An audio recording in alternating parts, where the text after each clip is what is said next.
everyone. Suzy and I are back with you. And this time we're talking about animal mysteries. And in both countries, in New Zealand and Australia, we have a lot of strange animal reports, don't we, Suzy? Yes, we certainly do. More so in your country because we're a country of mainly birds. Yes, the birds, yes. Yep. And I have to say, actually, before we sort of get into this, I wanted to make a point that Australia is, it's 7.5 square million kilometres as opposed to New Zealand. I don't know how big it is. Tiny by comparison. And in comparison, the USA is 9 million square kilometres. So Australia is a really big country. And the population of Australia is over 85% of it lives within 50 kilometres of the coast, of any coastline, right? So there's a whole lot of Australia that people aren't in all the time. It's quite sparse. So we have some strange animals in Australia. Ordinarily, we've got, we've got koalas, we've got kangaroos, we've got platypus, echidnas, wombats, the supposedly extinct Tasmanian tiger. I mean, we have some really strange animals. What sort of strange animals do you have? Well, we actually don't have many strange animals at all because originally, before the early settlers came to New Zealand, the Maori lived here, of course, with the indigenous people. And apart from a few pigs and rats that had come on board their canoes from the islands, there were only birds. And so in New Zealand at the moment, apart from zoo animals, we just have domestic animals, really. Some cattle and deer, pigs are in the wild, of course, and, are hunted. But we don't have any of the weird and wonderful animals that you have in Australia, despite the fact that we're not actually that far away from you. And just to put the population in perspective, our population is not yet, for our entire country, the population of your largest city of Sydney. Oh, really? So when not only do we not have many animals, we don't have many people either. So when people say, oh, I'd like to see the countryside of New Zealand, that's what they see. Yeah, well, it's not that far to go to see it, but in Australia, I host overseas visitors, as you know, and people come here from America and they say, oh, I'd like to go and see the outback. And I say, well, I'll just book you a bus ticket and see you in 3 days. But anyway, so certainly both countries, but particularly Australia, but they're lands of mystery. And we certainly have our fair share of strange animals and unidentified enigmatic beasts. So I know here in Australia, we get a lot of reports of large cats. And I know you do too, Suzy. So why don't you give us and you've had your own experiences, so why don't you give us a bit of insight on that? I have. Well, to start with, there have been quite a few sightings of like a mountain lion creature, which, of course, the skeptics said was probably a large cat, but the people who saw it said, well, it was an Arnold Schwarzenegger-sized cat then because it was enormous and looked like a mountain lion. But we have, in Canterbury over the last 10 years, which Canterbury's in the South Island, there have been sightings of Black Panther, and people claim to have photographed it. There have been some photographs on the net. And there's been articles and documentaries done about it in New Zealand, interviewing the witnesses. They found paw prints, etc., which were made into a mould. And it was interesting the other day that I saw on the internet, and we actually had one of the American scientists, astrophysicists, talking about it on our television the other night, the fact that they now think that there are multiple universes and that sometimes these universes crash or interact or overlap, and that's when we get some of these cryptid sightings and unusual things happening on our planet. And certainly that sort of is the case for me, because some years ago I was sitting in my living room and I turned to look out the window. It was a windy, fine, sunny day, and I got the shock of my life because striding across my front lawn was, to all intents and purposes, a black panther. Now, in Wow. those split seconds that I was watching it striding across my front lawn, maybe 15 feet from my ranch sliders, I could see its shoulders, the way its shoulder bones rose and fell as it moved. I could see the muscles rippling, and it turned its head and looked me directly in the eye. And that was a riveting experience. And I can remember thinking at the time, thank goodness my little corgi dog is inside and not out. But of course, it wasn't real, if you want to put it that way. And I watched it disappear. So just imagine that there's a hole in the air, is the only way I can describe it, or a slit. And as it moved towards it, it just disappeared and was gone through that hole in the air, if you want to put it that way. It was quite a shocking experience, and so when I heard this news about how we can have these other realities that may be interacting and colliding with our current reality, and to hear scientists actually saying this, that really made me sit up and think, well, perhaps that's what that incident was an example of. Yeah, that's amazing. And it reminds me of a close encounter report that we investigated here about 2 years ago. And just south of Brisbane, where a woman had seen a large UFO in the trees on her property, and her dogs had gone bounding out across the paddock, and they disappeared as they were bounding for about 30 or 40 metres, and then they came out the other side. They reappeared. Very similar. Yeah, very similar. That's really interesting. Yeah. Yeah, so that was quite an experience. But we do have other cryptids. There have been sightings of moose, which we don't have in New Zealand, but hunters in the back blocks of very remote areas of the South Island have reported seeing moose. Also moa, which is a now extinct bird that was very large, flightless, about the size of an emu or bigger. And there have been current day sightings of that in remote areas of the South Island. It's supposed to have been extinct for hundreds of years, over 100 years.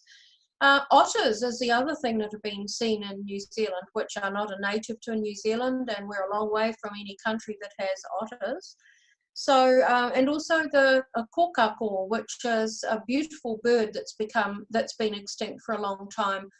And there's been sightings of that as well. So who knows, maybe there are pockets of that exist somewhere, and people are adamant that they've seen it, but the naysayers say, well, it was just another one of our very melodic birds singing, but it has quite a distinct sound, but it is now extinct. Oh, very interesting. I've not actually seen a large cat or any sort of large out of place animal, but I do love to dig around in newspaper clippings. And so I've found a few that actually date back. One dates back to 1933, and it appeared in the Cairns Post on the 16th of December. And it was a report made to the Chief Inspector of the Fisheries and Game Department of a large animal resembling a tiger or jaguar that was seen in the Gippsland area in Victoria. And its footprints were 6 inches long and 4 inches wide, but with a stride of 4 feet, which isn't unusual for if it is a large cat. In one place, the animal had jumped 9 feet across a gully.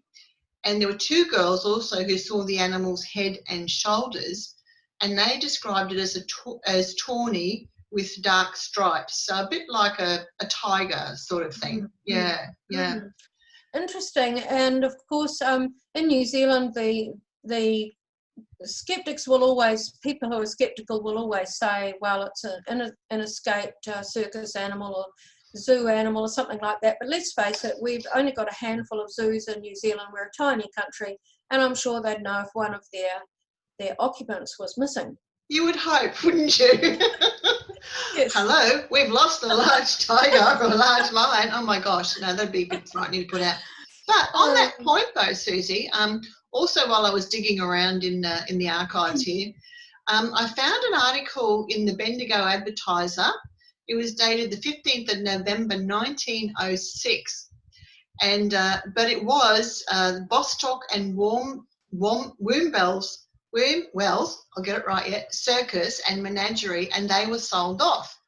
There was another report in 1913 to the Western Mail in Perth, and it was Bud Atkinson's circus that was closed. And apparently they'd had really bad weather the month before, and they thought that really contributed a lot to it. But what happened was they sold all the lots of the circus off, including the animals, and the people involved in the circus, they returned to America. But my question is, how come we're really only seeing big cats? And I mean, some of those animals probably just died because the environment wasn't suited to them. But where are the rest of them? And they had like a collection, a worldwide collection of animals in these circuses. So where are the rest? That's a good point. Why aren't we reporting giraffes and elephants? So yes, exactly. It's always big cats. Yes. Yeah. Interesting. Yeah. So, do you have any other sort of big cat reports or? No, just mainly the Black Panther one and the small spate of reports of the tawny-looking mountain lion. Oh, okay. Variety. Yeah. Yeah. But there have been ongoing in New Zealand, and mainly reports by people who should know what they're talking about. Experienced hunters or farmers or whatever, who are used to seeing livestock and used to seeing animals and domesticated animals. So you would think that they would know what they were looking at. Exactly, and that's what I found digging through these old newspaper clippings, that the people who report them are people on the land, so they would be very familiar with what they see in the bush, or you would expect that they would. Yeah, that's right. So it does make us lean towards something that's coming in and out of our reality. Otherwise, we don't have reports of people being gored to death by a big cat or anything like that, just the sightings of them, and then they kind of disappear or melt into the landscape. So it remains a mystery. Right. So do you have reports over there of things like Bigfoot or Yowies, or we call them here? Yeah, not generally, but we do have some report or mythology around Maori mythology of such a creature, which I think we'll cover in a separate episode, but not your classic Bigfoot or Yowie sightings such as you would have in Australia. Okay, because there's quite a few here, and one was actually only in 2000. I mean, there's a lot, because there's quite a few Facebook pages and websites that cover this. But there was one report that I came across just only in April 2016, and it was from a man from Wonga Beach who reported seeing something big and really hairy with an oblong-shaped head. And that was while he was driving home from work on the Rocky Point Range. But that actually occurred in 2014. And he described the creature as standing upright, and its arms were hanging behind it as it ran. And I found that a really common feature in a lot of these reports. It's very strange. Gangly arms dragging along behind, yes. Yes. And another report was from an anonymous man at Port Douglas in North Queensland, which is, for those who don't know, is up near Cairns Way. And that was relayed to the Cairns Post again in 2013. And there were two men who were fishing at Mowbray, which is about 7 kilometres south of Port Douglas. It was about 2 a.m. It was all quiet when suddenly they heard a noise like they had never heard in their lives. And I've got a little story to tell you about that. Like a growl, but not like any animal that they knew. And it freaked them out. And the man, they were so disturbed that the man who was reporting this, he went to cut his fishing line, but actually cut his fishing rod in half instead. He must have been really disturbed to do that. How bizarre. Yeah. But anyway, he managed to start the ute before his friend had even moved. He was that freaked out. He just wanted to get out of there. And they reversed out as quickly as they could, and they had the spotlight on, and suddenly the creature was on the bridge ahead of them going really fast. And they described it as having dark brown hair, coarse and thick like a dog's hair, and its arms were flying behind it once again. It was really strange. Yes, well, that certainly would give you the willies, wouldn't it? Yeah. some years ago, I received a couple of reports actually from local people. One was from it was a woman who had seen a family of Yowies, 2 adults and a young one. Now I think she said it was near a lake or some sort of a water reservoir or something like that near Mount Gambier, down in oh gosh, where is that? South Victoria? I should know that. I'm Australian.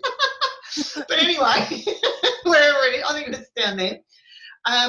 And I said, and she described it to me, and very much, she was some distance away, but she could see there were 2 adults and 1 young, and the young one was actually at the water's edge, sort of playing in the water, and the 2 adults were standing some ways back, just observing, watching, what was going on in the area. And she remained silent in the bushland, and then they just disappeared. She wouldn't give me the exact location because she said they're just living quietly, don't want anyone going there, disturbing them basically.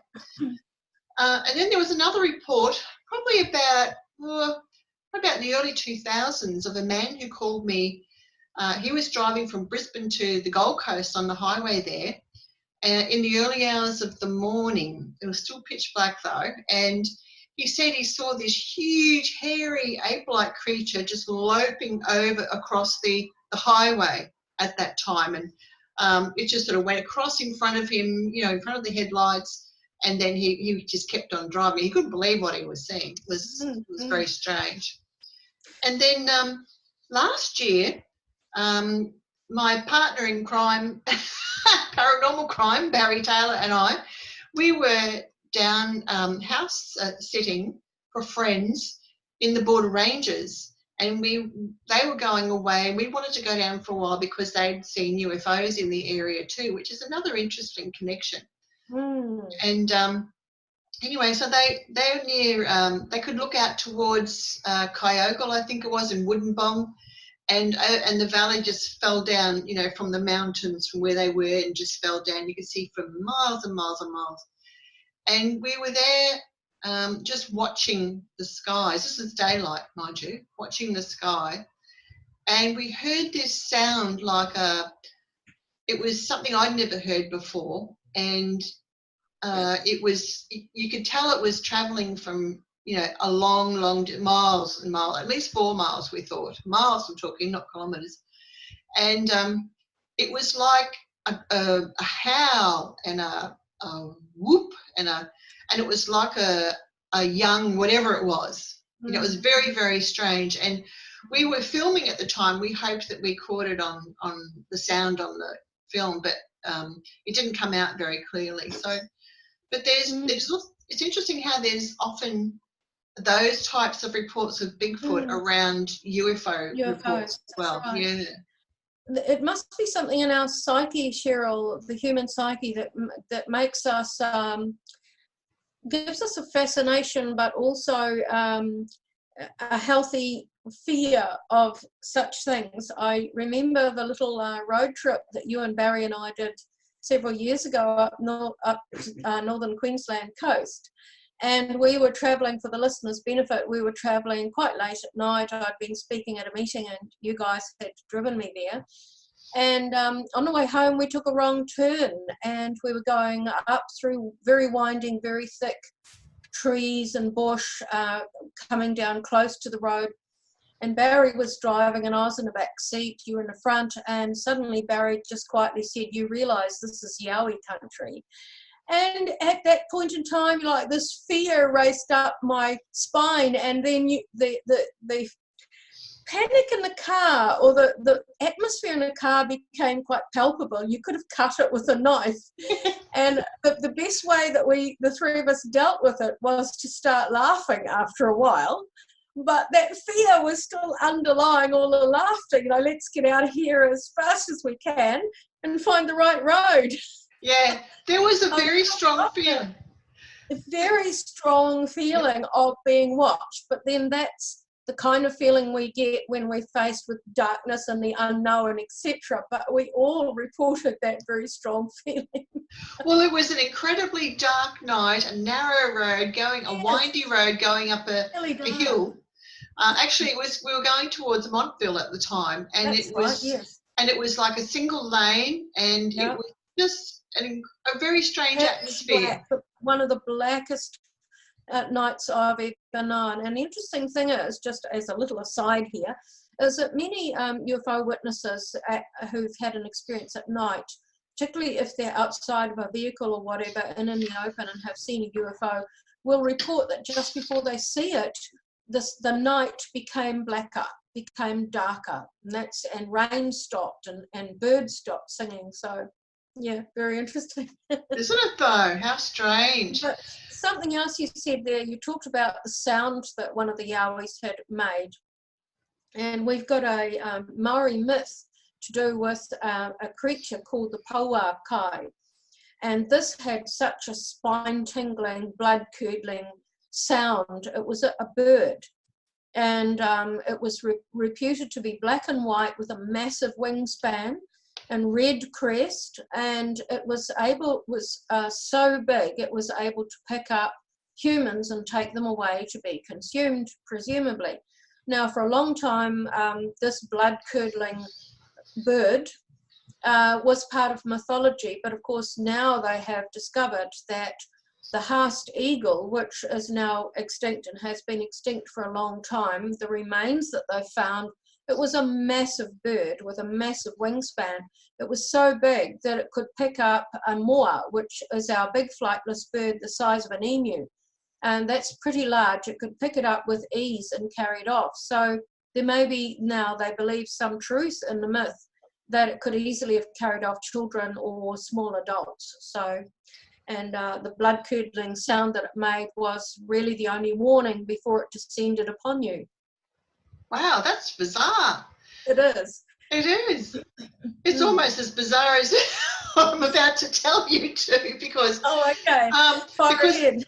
Because there you know the Indigenous Australian people here, they also have things in their mythology or in their stories. I don't want to even call it mythology really, because but this one was probably the most bizarre. I've read quite a few, but this is the most bizarre. It's of a giant predatory reptile that roamed the bush of Australia and roams the bush of Australia. It had done so for millennia and been part of the Australian Indigenous people's lore and was known as the Burrinjaw, which is really unusual. It was said to be a large bipedal reptile of some sort that can reach sizes of up to 25 feet high and seems very much like the common image of a Tyrannosaurus Rex today, which is really interesting because there's been reports of flying reptiles in Papua New Guinea too. So it's quite stout. It has powerful hind legs and small arms and said to inhabit various parts of Australia, such as Arnhem Land in the Northern Territory of Australia, as well as parts of northern Queensland. And remember, we're talking about really remote areas in Australia. Yeah. And one notable sighting was made in 1957 near the MacArthur River, when around 50 cattle began to panic for no discernible reason. And the attending station owners couldn't figure out what was going on. And another owner reportedly went running and screaming by in the distance towards a nearby river. And at that moment, there was reported a booming, loud, grunting noise, and there was reported the sight of a tall shadow streaking off in the distance. So, and after this incident, several dead, mutilated cattle were found with their corpses brutally mauled and half-eaten as if by a large crocodile. Makes you wonder, doesn't it? It's becoming a more scary place by the minute for me. Well, Australia is a very strange place, that's for sure. Yeah, but it's interesting though, isn't it, how some of the mythologies were not quite made up stories. Some of the Maori mythology was made up, was eventuated to explain an event or explain something to perhaps younger children, but they're now finding, of course, that some of the creatures may well have actually existed. So that's very interesting. And then, of course, moving from the cryptids and the mythology, we have spirit animals, of course, that a great many people see. You know, just in conversation with people will report seeing their cat that died 5 years ago still sitting on their bed or whatever. So I've certainly had quite a few experiences of that kind. How about you, Sheryl? I haven't, but I did have an experience when I was teaching someone Reiki, which I've done in the past. I did that from about 1997 to about, I don't know, 2010 or something. And at that time, there's something in Reiki, which is a hands-on healing modality called an attunement. So you're drawing particular symbols in the auric field of someone sitting in front of you. But while I was doing that, I did see, actually, no, I did, with these sort of experiences, the feeling that something is there is so strong that somehow it translates into an image in your mind. And I was very aware of this person's a little dog sitting there, and I described the dog to them later, and he said, "Oh, that was my little dog. I died about 6 months ago." So that's probably the only. There was another case but it wasn't me. It was where I was actually doing a hands-on healing session for someone, where they felt like an invisible cat was walking up and down their torso. Yeah, so that was very interesting. It can be very comforting for people to know, or have someone say, tell them that there's a spirit animal there, and be able to identify it as a pet that they've had, that they've been worrying what happened to it and where is it now and is it okay. It can be very comforting for people, just as it can talking about, a loved one, a human being who's passed on. I remember when I was a child, because I've always seen spirit people but also spirit animals and been able to communicate with animals. And I remember saying to my mother that I could see the small white dog following her around the kitchen. Just on one or two occasions, I would see a fleeting glimpse of it, and it was a very wiry little terrier. The first time I told her about it, she went a bit white and she went off and rummaged through a photo box and came back with a photo of her brother when he was about 10 or 11. And he was leaning over, patting exactly the dog that I had seen. And it was their little wire-haired white terrier that they'd had as children.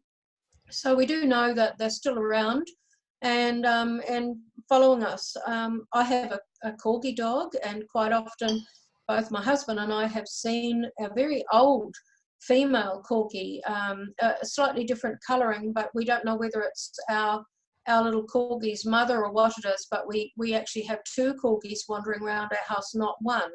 And she comes along just when you least expect it. And many times I have caught a glimpse of her out of my peripheral vision and have thought that it's my dog approaching me. And when I have turned my head, of course, it just disappears and there's no dog there at all. I'm catching a glimpse of this little old female. But people can also dream of the spirits or souls of animals that later manifest in their life.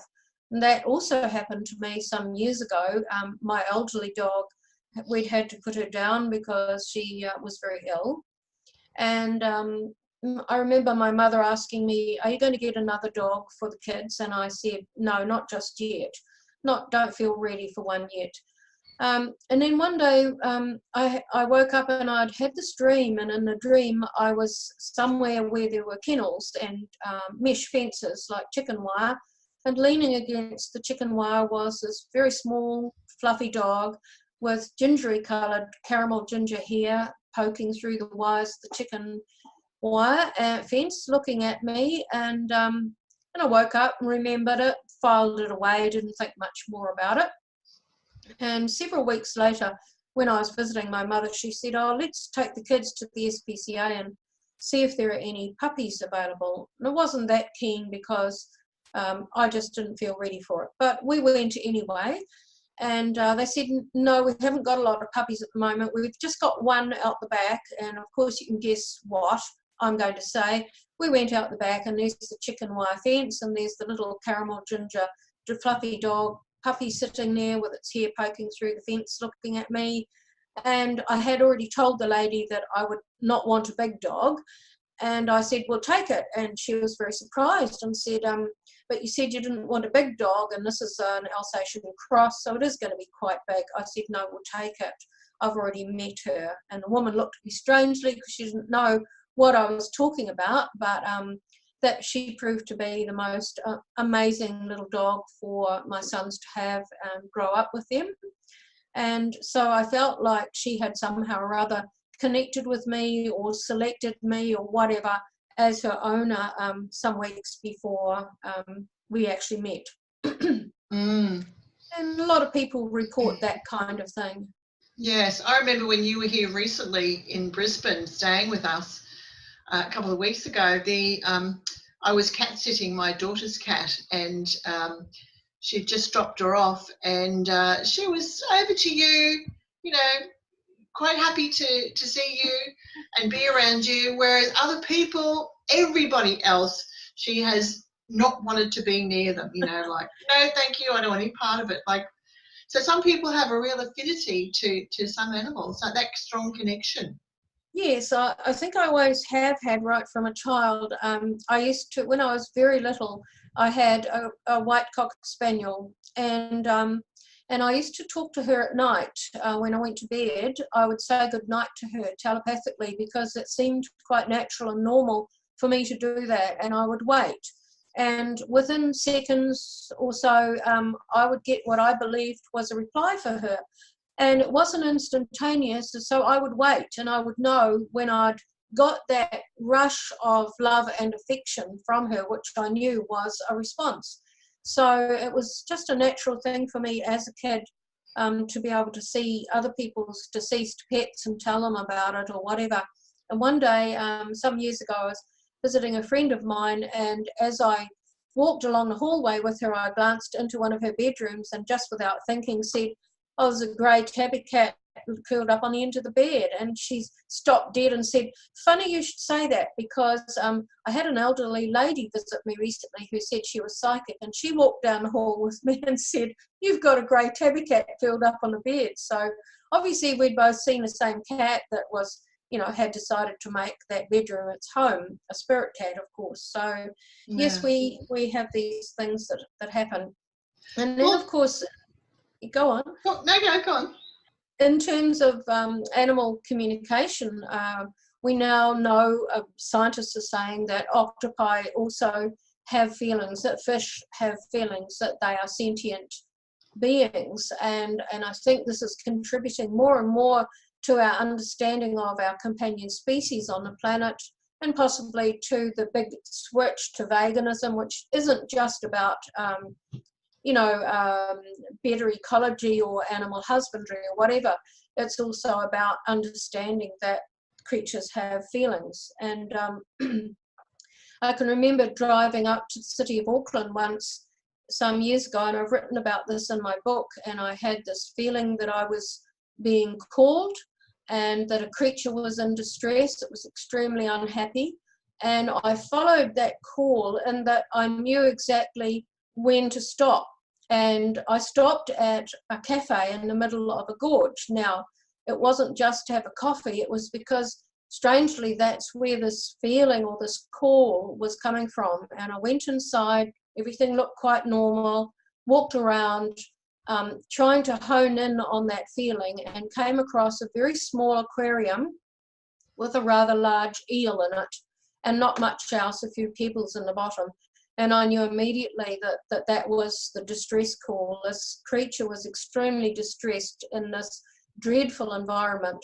And I spoke to the lady who ran a cafe, who wasn't particularly keen on taking any notice of what I was saying. So I called the SPCA, and they said, "Well, we don't deal with fish and eels and things like that. We just deal with, farm animals, cats and dogs, etc."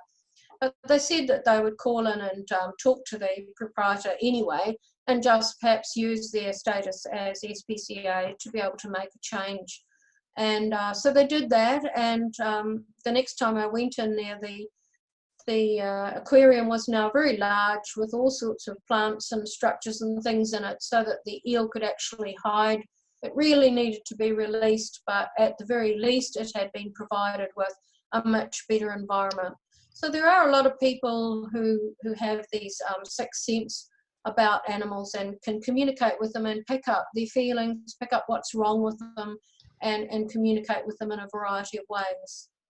Well, spirit animals can also manifest as our totem animals, because I teach shamanic journeying to people, and during those journeys, I actually take people into journeys so they can find their power animals. And the interesting thing is when they find their power animals, that the qualities of those animals they particularly relate to in a lot of ways. And the qualities of the animals can also point them in the direction of things that they need to improve or be aware of in their life.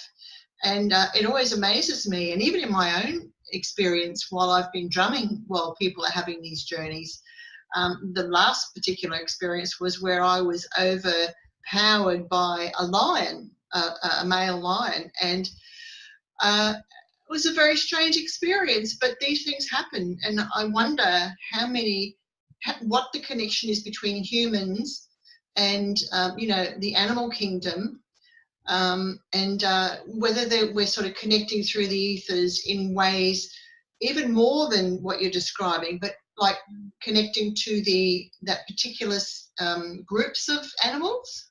What do you think?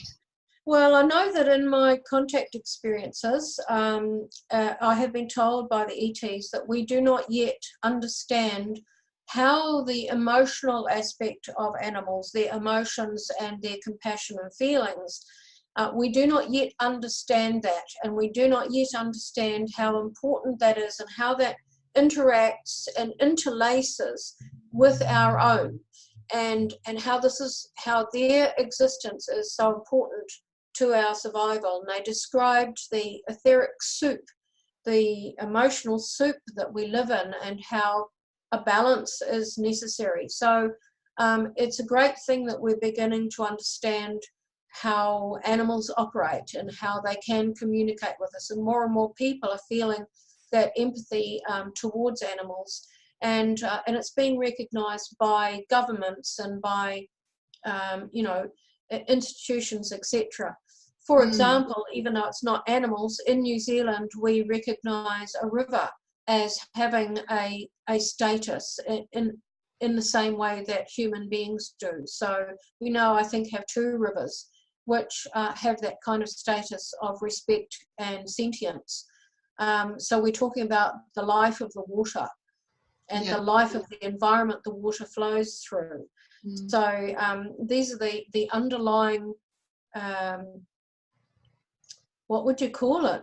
Underlying themes, underlying emotions, underlying understandings that are going to move us forward in our own evolution, and hopefully help us to understand ourselves and our place in the world and in nature better.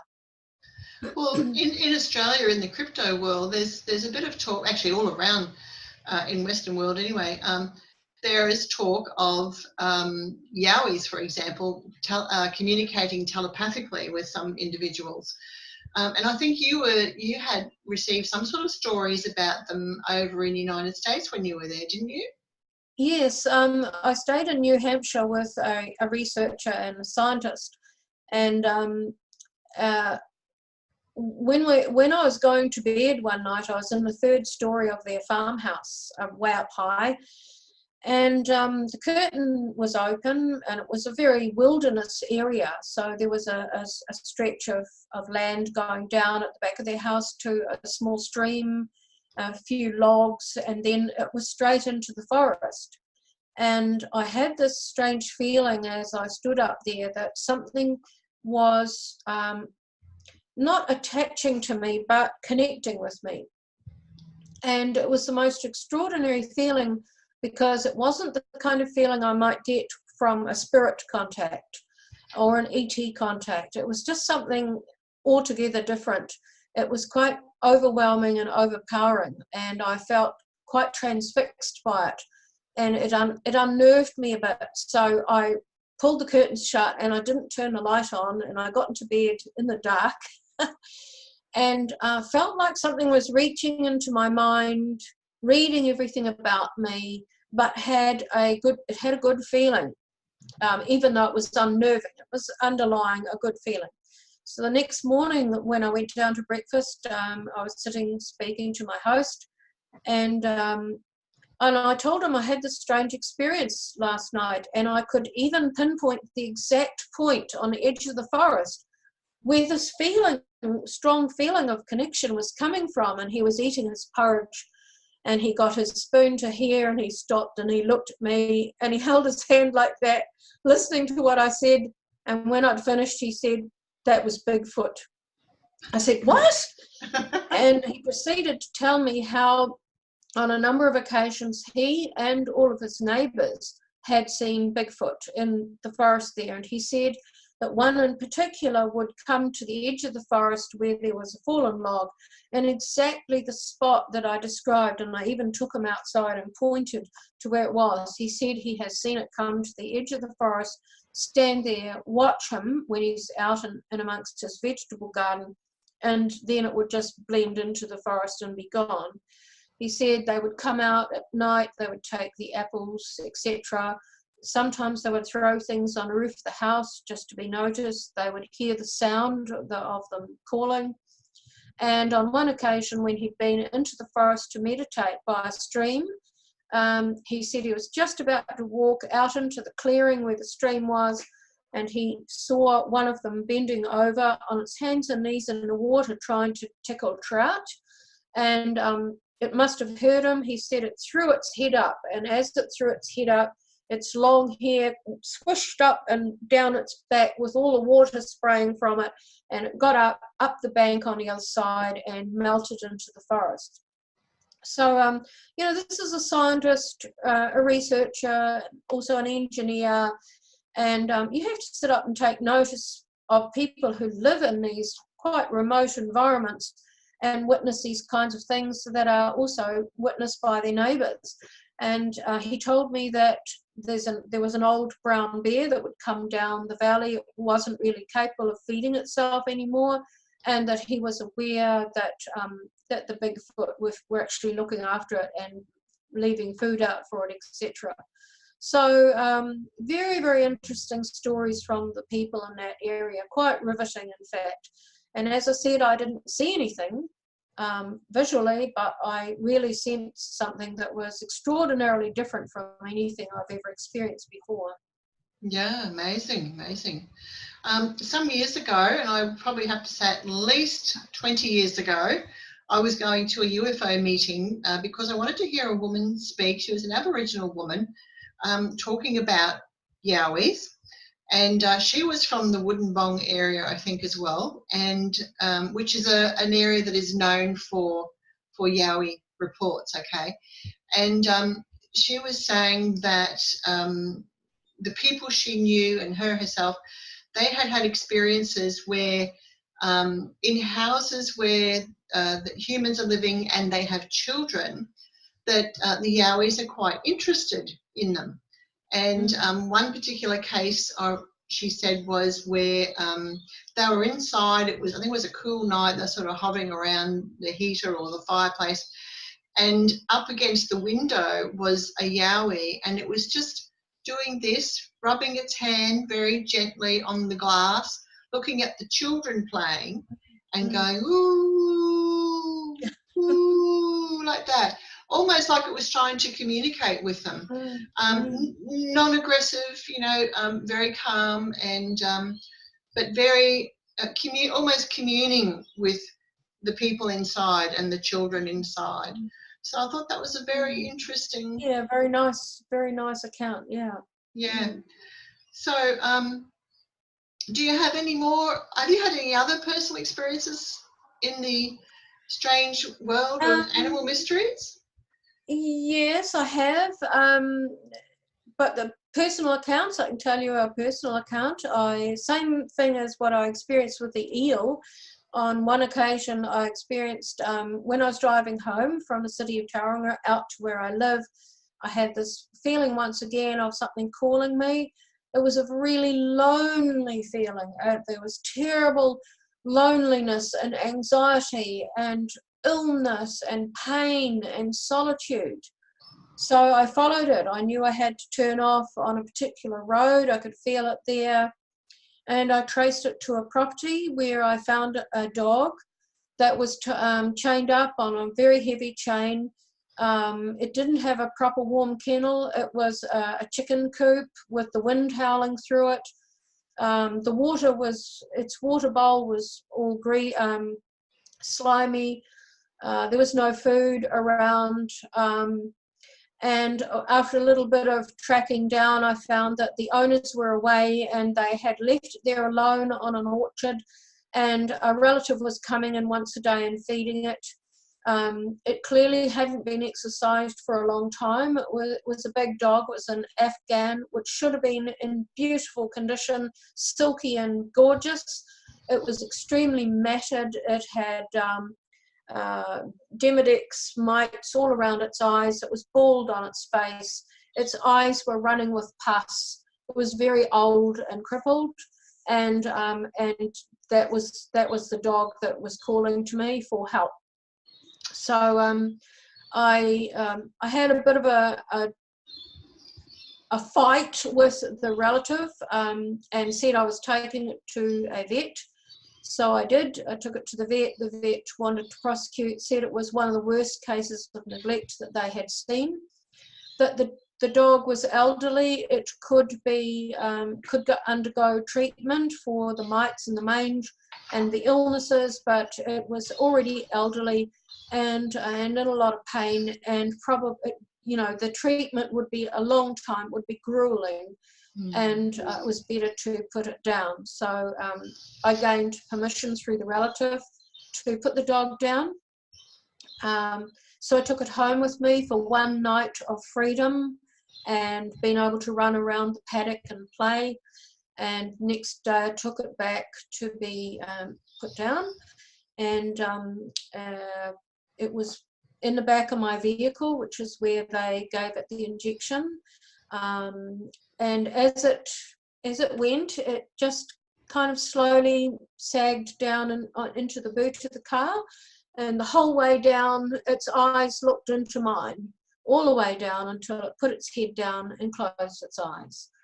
And I drove back out to the property where someone was going to help me bury it, dig a hole, dig a grave and bury it. And on the way out, in my sixth sense, or my mind's eye, if you like to call it that, I saw the spirit of that animal rise up out of its body in the back of my car, and it was standing with its head between the two front seats where I was driving. It looked younger, it looked beautiful, it pricked up its ears, it looked out to one side of the car, and it surprised me. It gave this enormous leap out the side door, and for a few seconds I could see it running alongside the car, which was only going slowly up a hill at that stage, running alongside the car, and then it just vanished. So I knew that its spirit was free of pain and disease, and was gone and was happy. So we took its overcoat, its very sad and matted body, and buried it, and I planted flowers on top of the grave and made it look nice. And so, you know, animals are capable of calling out to us if they find a matching human mind that can pick up that call. And I just happened to be on my way home and hear that lonely cry. Oh, amazing. It is interesting how maybe all life forms can call out to each other in times of duress. I know that certainly humans do that. They can seem to communicate outside of themselves, outside of their body, in those times of duress. Yes, I do recall visiting an elderly lady in hospital who was in a coma, and that night I woke up with quite a shock because something was touching my arm, and she was standing by the bed, and she was thanking me very much for having sat with her while she was in her coma. And the next day she passed away, but she'd left her body at night just for that little visit and say thank you. So yeah, we're digressing from animals here, aren't we? That's okay, we're allowed. But on my end, I'd like to wind up with one more crypto story, which I've just discovered recently, which happened in late July and early August in 2005. And the reason why this one was significant was because it involved 4 RAAF, Royal Australian Air Force personnel, who were, they were located around 26 kilometres east of the town of Weipa on the western side of Cape York Peninsula in Queensland. And they were engaged in a series of exercises and drills codenamed Northern Awakening and Kakadu. And it was during this time that a band of this band of 4 Air Force members, they came across something rather strange out in the wilderness. And there was one other unidentified individual too. So we're out with the tracking dog, doing manoeuvres to intercept a mock special forces team as part of the exercises. And as they crept along a creek line, a bizarre quadrupedal, I don't know, I keep stumbling over it, quadrupedal creature standing about waist high with spotted fur, a small head, and reported as moving like a cat. And it ambled out of the brush as they entered a clearing, startling the dog in the process. And they said it was sniffing on the ground where they'd just come through. He stopped about 50 metres away and just remained there sniffing and watching them, because they're there watching through their night vision scopes, you know. And they described it as the 2 front legs were bigger than the 2 back legs, with big shoulder blades, and to them it looked like a hyena, which is interesting. I'm casting my mind back to those circus animals, but anyway, it's unclear what happened next, but following their sighting, they found a paw print pressed into the mud, and it was spotted again 2 nights later. And when it was reported to come to within 10 metres of an observation post, and it lurked about for a time before disappearing. And a night vision image was taken of the creature, but it was too hard to tell what it was, except that it was bizarre, and they described it as almost demonic looking. So that's a little bit spooky. Yes. Oh, well, I can't have an Aussie upstage me with a last one, Sheryl. I'll have to have a last one now. Go on. In New Zealand, Maori describe a taniwha. Taniwha can take the form of a dragon, which is interesting, a dragon in New Zealand, and it can take the form of a whale or a shark, etc. And these the mythological creatures are generally associated with water, and they can be, beneficial to mankind. They can help you out, be a guardian in those water conditions, or they can take you away and take you down into their lair.